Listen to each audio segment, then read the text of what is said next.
감사합니다. 오늘은 하나님의 큰 계획의 일부, 하나님의 큰 계획의 일부라는 제목으로 하나님 말씀 함께 나누도록 하겠습니다. 오늘 보면은 레위 지파의 족보와 또 그의 역할에 대해서 잘 말씀해 주고 있습니다. 본문의 시작은 레위 지파의 주요 인물들의 계보로 시작을 합니다. 이 계보에는 고앗, 게르손, 무라리 등 레위의 세 아들의 자손들의 이름이 언급되며 이들은 각각 중요한 임무를 이제 맡게 되었다는 것을 알 수 있습니다. 하나님께서 특별히 레위 지파를 선택하신 이유는 그들의 출신이나 배경 때문이 아니라 하나님의 계획과 목적이 있기 때문에 그들을 세운 것이죠. 어떻게 보면 그들이 하나님의 큰 계획의 일부가 된 것은 하나님의 특별한 목적이 있기 때문이라는 겁니다. 우리가 잘 알고 있듯이 이들의 조상은 야곱의 아들 레위입니다. 레위가 누굴까요? 분노와 또 폭력의 칼을 휘두른 자가 바로 이 레위였습니다. 창세기 49장 5절을 보게 되면 시몬과 레위는 형제요 그들의 칼은 폭력의 도구로다.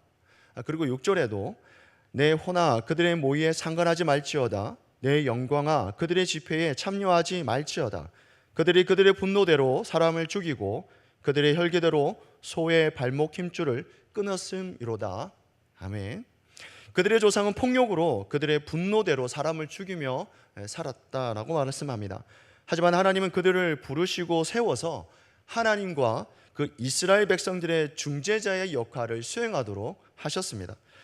그들은 성막을 관리하고 제사를 집례하고 또 찬양하는 일을 담당하고 율법을 가르치며 재판을 담당하는 일들을 했습니다. 그리고 사람을 죽이는 일들이 아니라 사람을 세우고 또 사람들을 하나님과의 관계를 회복시키는 일들 가운데 그들을 사용하셨습니다.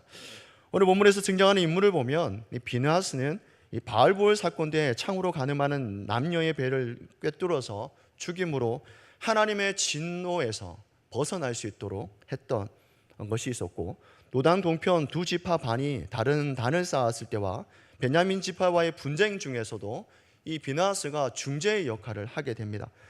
그리고 사독은 압살롬의 반역 때문에 법궤를 가지고 도망다녔던 이 다윗, 그 다윗을 따랐던 대제사장이었고 그의 아들 아이 아마스도 다윗 편에 서서 앞장선 인물이었습니다. 또 hil기야는 요시야 왕이 대대적으로 계획을 단행할 때 성전을 수리하다가 율법을 발견해서 이 기록된 대로 개혁할 수 있도록 도왔던 사람이 바로 이 당시의 대제사장이 hil기야였습니다.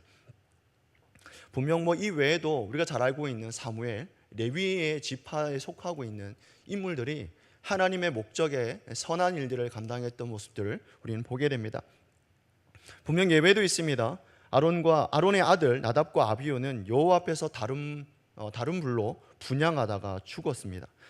또 우리아는 아하스 왕 때에 대제사장으로 있었는데 그가 하나님 앞에 또 잘못 행한 일들도 있었죠. 하지만 레위 지파는 하나님의 집 장막 이 모든 일을 맡아서 하나님의 선한 뜻을 위해서 하나님의 말씀을 가르치고 그들의 백성들의 죄에서 돌이켜 거룩함으로 나아갈 수 있도록 인도했던 이 사람들이 바로 레위 지파였습니다. 하나님의 그 계획 가운데 일부가 되어서 하나님의 선한 뜻을 이루며 살았던 이 사람들이었습니다. 그들의 생애 한 시대, 지금 누구가 누구를 낳고 또 누가 누구를 낳고 누가 누구의 아들이 누구다 이렇게 반복되어지고 있는데 한 시대마다 그들은 하나님의 큰 계획 가운데에 한 일부가 되어서 그에게 맡겨진 사명들을 수행했다라고 우리는 말씀을 통해서 볼 수 있습니다. 그렇다 오늘 말씀을 통해서 우리가 깨닫게 되는 것이 무엇일까요? 그렇습니다. 우리도 하나님의 큰 계획의 일부라는 것이죠. 우리도 하나님의 큰 계획 가운데 일부입니다. 하나님의 큰 계획 속에서 일부가 되어서 하나님의 선한 뜻을 이루며 사는 것이죠. 역대상 6장 48절입니다. 48절을 함께 읽도록 하겠습니다. 시작하겠습니다. 그들의 형제 레위 사람들은 하나님의 집 장막의 모든 일을 맡겼더라. 아멘. 레위 지파의 족보와 그들의 사명을 통해 우리는 하나님께서 어떻게 우리를 부르시고 또 예배와 섬김의 중심에 두시는지, 하나님께서 레위인들을 통해 자신의 뜻을 이루셨듯이 우리도 가까이 자리에서 하나님께서 주신 사명을 충실히 감당해야 함을 잘 말씀해 주고 있습니다. 하나님의 큰 계획의 일부로 쓰임 받을 수 있도록 우리를 불러주셨다는 것이죠. 지금 내가 서 있는 곳은 어디입니까? 교회입니까? 아니면 세상 속입니까? 아니면 가정입니까? 내가 서 있는 곳은 어디입니까? 하나님의 큰 계획 속에 일부로 우리를 부르시고 우리를 세워 주셨습니다. 생각해 보면 우리가 그렇게 대단한 사람은 아니죠. 그렇게 특별한 사람도 아닌 것 같습니다. 대단한 것도 없고 그렇게 잘난 것도 없는데, 그러나 생각해 보면 하나님의 큰 계획 가운데 한 일부로서 존재한다는 건 어마어마한 것이죠. 하나님의 계획 가운데 우리가 하나님의 자녀로서 그 선한 일에 동참하고 있다. 그보다 더 큰 일은 없을 것 같습니다. 그런 우리도 하나님의 큰 계획 속에서 일부가 되어서 우리로 하여금 하나님의 선한 일에, 그리고 사람을 세우고 섬기고 세우는 일에 감당하시도록 하신다라는 것이죠. 지금 내가 서 있는 곳이 어디입니까? 가정입니까? 교회입니까? 세상 속에 어디입니까? 오늘 하루도 우리가 하나님의 큰 계획 속의 일부임을 알고 내게 주어진 일들을 성실히 감당하며 또 감사하며 사는 저와 성도님 되시길 주 예수 그리스도 이름으로 축원합니다. 아멘. 기도하시겠습니다.